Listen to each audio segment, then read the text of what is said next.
Hi,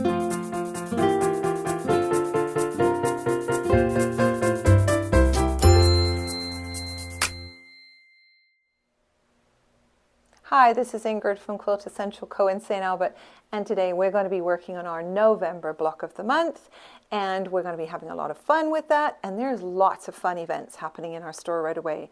On November 7th, Rob Beresford from Trentex is coming, and he and I are going to be doing a presentation on blenders and color and how they all work together, so come and join us for that event.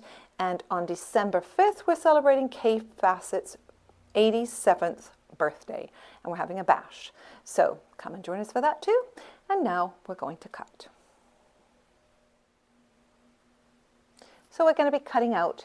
A is just a square. Now B and C, you can stack these right sides together and cut them and then put those together, but you'll notice that there's another B. It's the same width, it's just a shorter section. So you're going to have two B's.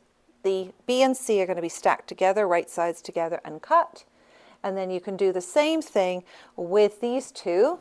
So you've got D and E. You can stack these right sides together and cut. And then you have F, and it's just one strip. So lots of strips, but really cool block. So let's get sewing. So here I've sewn together my B and my C, and I've pressed it the way I've told you in the instructions, and this should measure out nicely here. And now what we're going to do is cut them into units, and you're going to cut 4 units out of this. And so just take your ruler, cut them the size I told you, and you're going to have 4 of these. So that is your B and C. You're also going to take your D and E, and I've stacked them right sides together, and I am going to now take my goddess tool, and I am going to be using the half square triangle end. You'll notice I actually have a ruler gripper on here so that I can move it around easier, and I'm really impressed with this. What's nice is it's magnetized, so I can leave the magnets on here, put other magnets on another ruler, and then I've always got this to work around, and it does seem to work really quite well, and I can hold it more steady. So I have my D and E. I'm cutting my half square triangles, and don't forget, move this up and always cut off the little piece. So you're going to get 4 out of that too. So I'm going to go and sew this right away, and this will make a half square triangle of D and E, and then we're going to do the next step.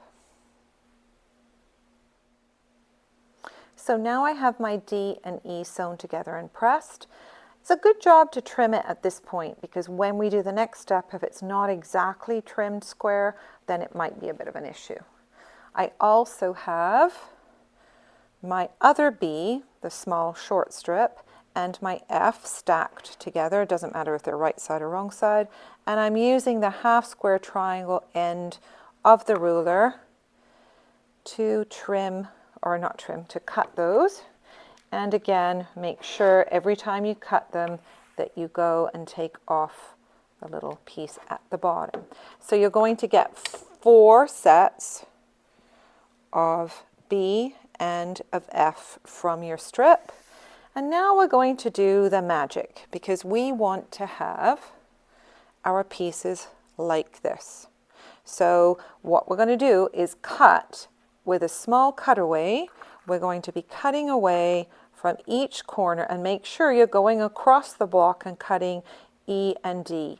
Don't just take it off a D and take it off an E. You must go on a corner where you've got both fabrics there. So take your small cutaway, and then you're going to just trim this side, and you're also going to trim this side.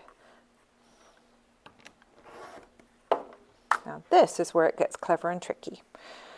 To 2 of them, you are going to join your F on this side and your B on this side.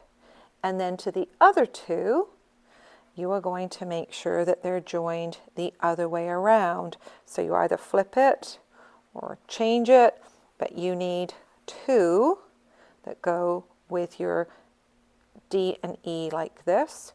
This is with your B on, this is with your F, but 2 go in one direction and then 2 go in the other direction. So make sure you follow the pattern and do that properly. These are easy to sew because you've got the blunt ends. You match up blunt to blunt, sew down and flip it back, and it tells you which way to press it, and the same on this side. So now you can put your block together. So you have made your first units out of your B and C, which are these guys here. You have your A for the middle, and these fancy blocks are made with your D and E, 2 going this way and 2 going the opposite way, and that's how you get this block together. Sew it in rows like I've told you and press the way I've told you, and you'll all be good. Well, I hope you've enjoyed sewing your block. And next month is December, so December's block is the last one of the year, and then we get around to finishing things, and we'll be revealing our new block of the month for 2025. We have a new theme, new colors, new ideas, as always. And if you have found this video useful, please leave us a like and click subscribe for future content. And this has been Ingrid from Quiltessential Co in St. Albert, and thanks for sewing with me today. It's been great, and I'll see you soon.